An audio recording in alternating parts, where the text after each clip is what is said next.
వీక్షకులందరికీ నమస్కారం.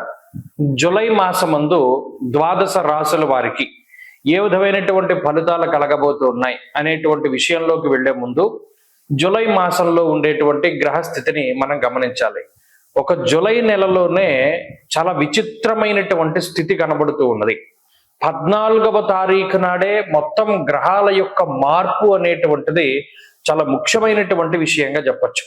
14వ తారీఖునే శని వక్రగతిని ప్రారంభం చేస్తారు. అంటే ఇప్పుడు మీనరాశిలో సంచరిస్తూ ఉన్నటువంటి శనేశ్వరుడు వక్రగతిని ప్రారంభం చేసి నవంబర్ 12వ తారీఖు వరకు వక్రించి ప్రయాణం చేయబోతూ ఉన్నారు. దీని తాలూకు ప్రభావం ఉంటుంది. ఇది 14వ తారీఖునే ప్రారంభం అవుతుంది.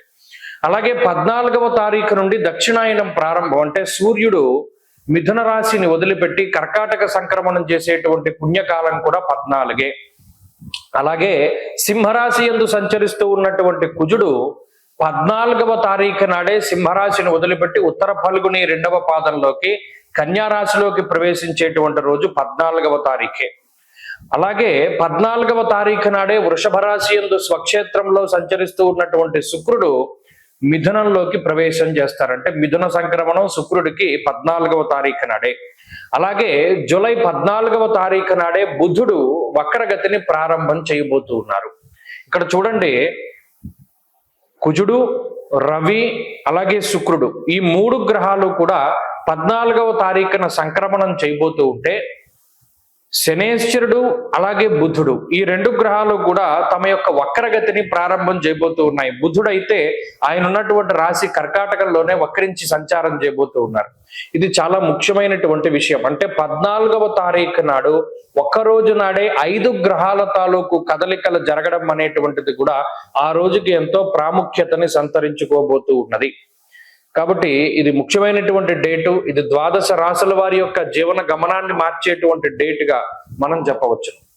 సరే, ఇలా ఉన్నప్పుడు గ్రహస్థితిని పరిశీలిస్తే మరి ఈ మాసంలో శనేశ్వరుడు మీనమందు సంచారం చేస్తూ ఉన్నారు. వక్రించిన మీనంలోనే ఉంటారు. 14వ తారీఖు వరకు రవి మిథునంలో ఉంటారు. 14 తర్వాత కర్కాటకానికి వస్తారు. అలాగే రాహుకేతువులు కుంభరాశి యందు సింహరాశి యందు సంచారం చేస్తూ ఉన్నారు. కుజుడు 14 వరకు సింహమందు తదుపరి కన్య యందు సంచారం చేస్తారు. అలాగే రవి యొక్క సంచారం కూడా 2 రాశుల్లోనే ఉంటుంది.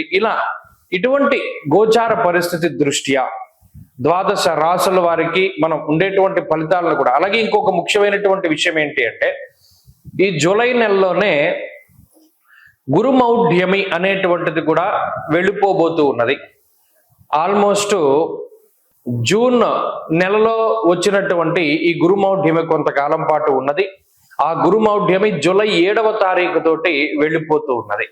ఈ గురుమౌఢ్యమి వెళ్ళిపోయినా కూడా ఆషాఢ మాసం కాబట్టి ఇది శూన్యమాసము అంటారు.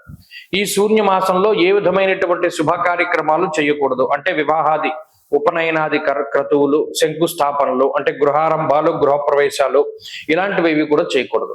అలాగే ఈ మాసానికి ఇంకొక ప్రాముఖ్యత ఉన్నది. ఏమిటి అంటే మాస శివరాత్రి, ఆరుద్ర నక్షత్రం 2 కూడా కలిపి వచ్చేటువంటి మాసం ఈ మాసం. కాబట్టి ఆ ఆరుద్ర మాస శివరాత్రి మరి 2 శివ సంబంధమైనటువంటివే కాబట్టి దాన్ని పురస్కరించడం కూడా మన భవిష్యదర్శిని సంస్థ ఆధ్వర్యంలో 3 రోజుల పాటు మహారుద్ర యాగాన్ని పాలకొల్లులో నిర్వహించబోతూ ఉన్నాం. ఆ విషయం గురించి కూడా త్వరలోనే వీడియో చేస్తాను. అయితే ఇది ఈ మాసం యొక్క ప్రాముఖ్యత.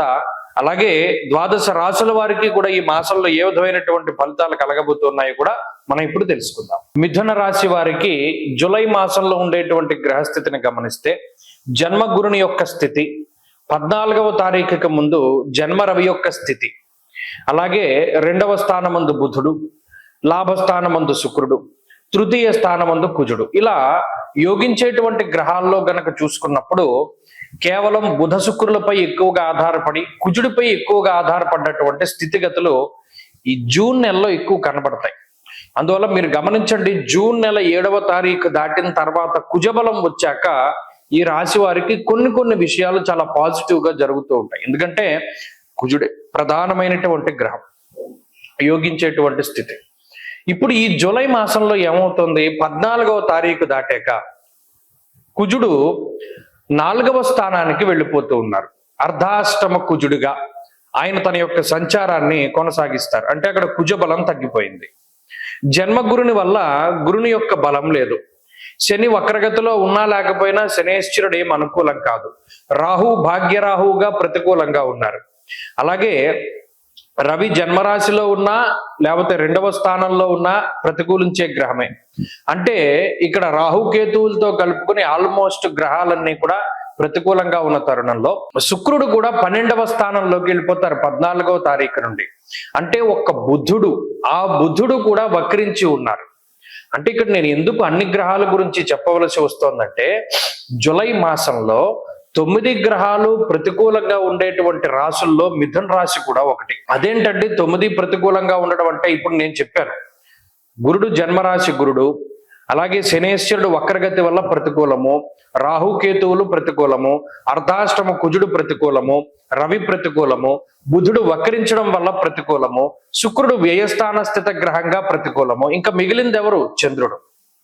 ఈ చంద్రుడు ఒక్కరు కూడా వారానికి ఓ 2.5 రోజులో లేకపోతే 3 రోజులో 4 రోజులో యోగిస్తూ ఉంటారు. అంటే ఈ నెలలో మిథున రాశి వారు కొంత జాగ్రత్తగా మనుగడని సాగించాలి. ఇందులో భయపడవలసినటువంటి పరిస్థితులు ఏమీ లేవు. అంటే ఇది గోచారమే కాబట్టి జాతక పరంగా ఉండేటువంటి దశాంతర దశలు గనక బాగుంటే ఈ గోచార పరిస్థితులు ఏమీ ఇబ్బంది పెట్టవు. కాకపోతే మనం గోచారాన్ని ఎందుకు తెలుసుకోవాలి అంటే, మనం నిత్యం జరిగేటువంటి విషయాలు లేదా ఈ నెలలో ఉండేటువంటి గోచార పరిస్థితులు గ్రహాలు కొంత ప్రతికూలంగా ఉన్నాయనేటువంటి మాట మనం తెలుసుకున్న నాడు మన నడవడికలో కానీ మన ఆలోచనలో కానీ కొంత వ్యత్యాసం వస్తుంది. అందుకనే పాజిటివ్స్ తెలుసున్నా తెలియకపోయినా నెగిటివ్స్ ఖచ్చితంగా తెలుసుకోవాలి. అర్ధాష్టమ కుజుడు ఏ ఫలితాన్ని ఇస్తాడయ్యా అంటే, భాగ్య నిర్భయం క్రోరం బంధువైరం ధనక్షయం అన్నారు. ఇక్కడ వ్యయస్థానస్థిత శుక్రుడు గాని 4వ స్థానమందు కుజుడు గాని ఎక్కువ ఖర్చు పెట్టించేటువంటి విధంగా. అయితే ఇక్కడ కొంత వెసులుబాటు ఏంటి అంటే, అది శుభమూలకో వ్యయశ్చైవ, శుభమూలకంగా ధనాన్ని ఖర్చు పెట్టడానికి. ఇక్కడ కొన్ని సందర్భాల్లో మన ఇల్లు కొనుక్కోవడానికి, కారు కొనుక్కోవడానికి, శుభ కార్యక్రమాలకి, లేదా ఏదైనా ఆభరణాలు కొనుక్కోవడానికి, వస్త్రాలు కొనుక్కోవడానికి వాటికి డబ్బు ఖర్చు అవ్వచ్చు.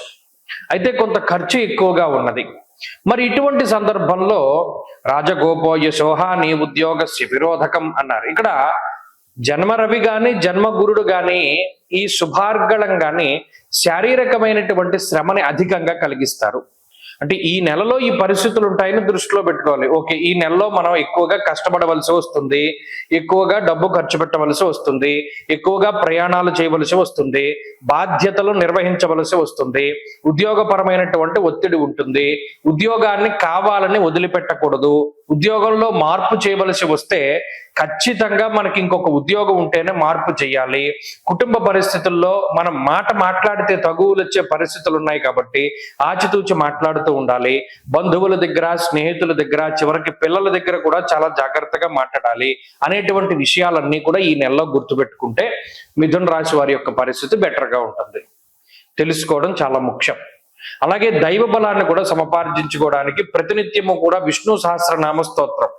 మనకి అంత చదవడానికి టైం లేదండి అనుకున్న నాడు ఏదైనా స్తోత్ర పారాయణ చక్కగా చిన్నదైనా సరే మంచిది, శివునకు సంబంధించినటువంటిది, లేదా దక్షిణామూర్తి స్తోత్రాన్ని కనుక పారాయణ చేయగలిగితే ఈ నెలలో మంచి ఫలితాలు సంప్రాప్తమవుతాయి. స్వస్తి.